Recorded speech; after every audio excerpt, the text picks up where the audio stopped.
Okay, so what's your name? My name's Lily Hackley. And what are you going to be auditioning with us today? I am auditioning with a monologue from Gilmore Girls. Lovely. Okay. You're ready.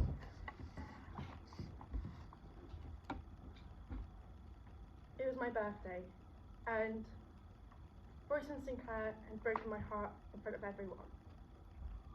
That morning, I snuck into your closet and took that green beaded top that was your mother's, that you kept so carefully wrapped up in tissue paper in your cedar closet.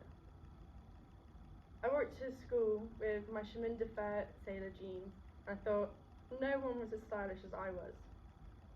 But Royston laughed. He said I was cheap.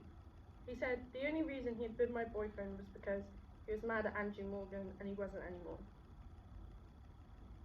He called me loud and weird. He said there was a rumour going around that I wasn't actually Gilmore, that I was the gardener's daughter and you'd brought me because you couldn't have children of your own. I was crushed. And I ran out of class, and I ran out of school, and I went to the mall. And I was sat there in the food court, wishing I had some money because I was starving. And I looked up, and there was Dad at the mall. He never came to the mall, but that day he came to the mall. He was furious. "Why aren't you at school?" he asked. "Tell me right now, Lorelei, why aren't you in school?" And I tried to think of something clever, something that would make sense, but I couldn't. All I could think was yesterday I had a boyfriend who loved me, and today I didn't. And I just cried. I sat there like an idiot, bawling. And finally, after what seemed like forever, I managed to calm myself down a bit. And I waited. I waited for him to yell at me, to punish me, to tell me how disappointed he was in me, but he didn't. And I built up enough courage to look up at him. And there he was, stood with a giant pretzel covered in mustard, and he said, "Let's go."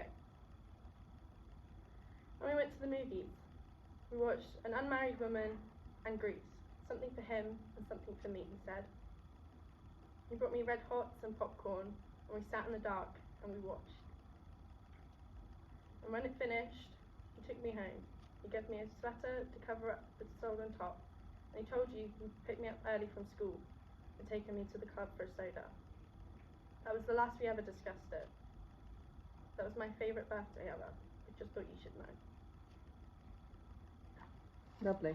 So we've just got a few questions for you. So why did you choose that particular piece? I chose it because there's a lot of different emotions, and I think it's good to kind of show, if that makes sense. Yeah? I don't have any questions. Lovely. Thank you very much. Thank you. We'll grab the next person.